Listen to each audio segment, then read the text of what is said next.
Hi and welcome, and we're going to do the topic today of ionic bonding, which is from Chapter 13, Lesson 2 in your Pearson Realized textbook on pages 483 to 488. The vocabulary words that you need to pay attention to are ion, ionic bond, ionic compound, chemical formula, and subscript. This page has a lot of notes on it, so let's take our time. How do ions form? An atom that loses one of its electrons becomes a positively charged ion. The atom that gains the electron becomes a negatively charged ion. This hopefully makes sense because electrons are negatively charged. They are on the outside of the atom, surrounding the nucleus, and they are negatively charged. It should make sense. If you have something that is negative and you lose it, you'll become more positive. If you have something negative and you gain it, you'll become more negative. For instance, for the positive ions, metals on the periodic table are examples of that. They lose their negative electrons and become positive. Negative ions, such as nonmetals on the periodic table, they gain electrons. Electrons are negative, and they become negative. Here is an electron dot diagram of potassium, which is the symbol K, and fluorine, which is the symbol F. This right here, I'd like you to copy down the entire chart. This is before the electron transfer, and this is after. Notice that there's these blue circles, and that's where the electrons will go. And I will show you where they will be located before, what they look like before the transfer, and then after the transfer, where the electrons will go. So, now I want you to keep the same thing, but now you'll put an orange dot 1 for potassium in this circle. And then you'll put 7, 2, 4, 6, and then one more here, 7 dots around fluorine. This is just the atoms, but when they bond, to make that happen, an electron needs to transfer from potassium. Notice that there's no electrons now in any of the circles.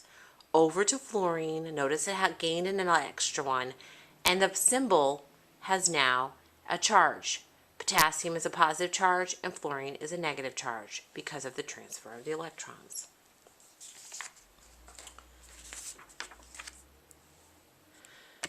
A ionic compound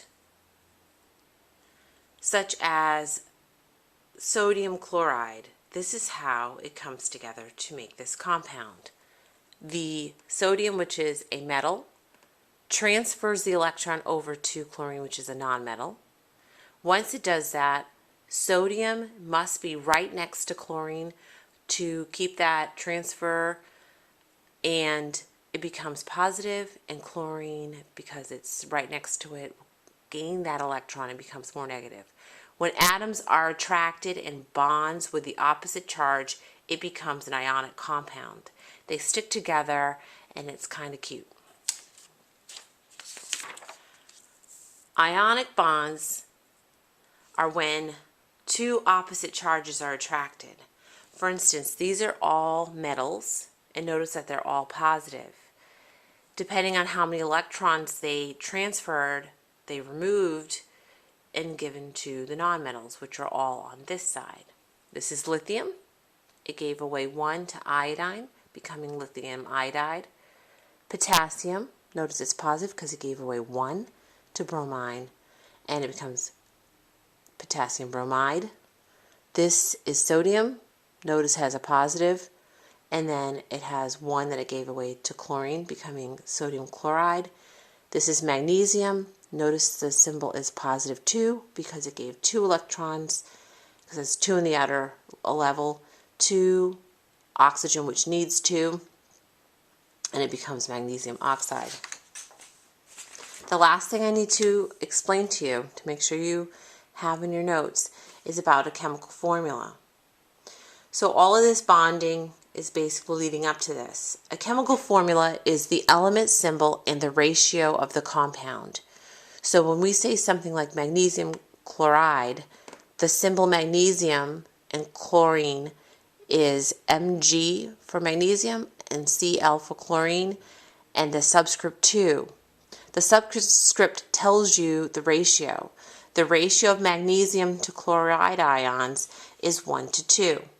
So that's what a formula is. It tells us how many times we need that particular element and how many electrons. It also tells you about the electron transfer. Thank you so much for listening, and ask any questions at any time, and I'm glad to help. Thank you.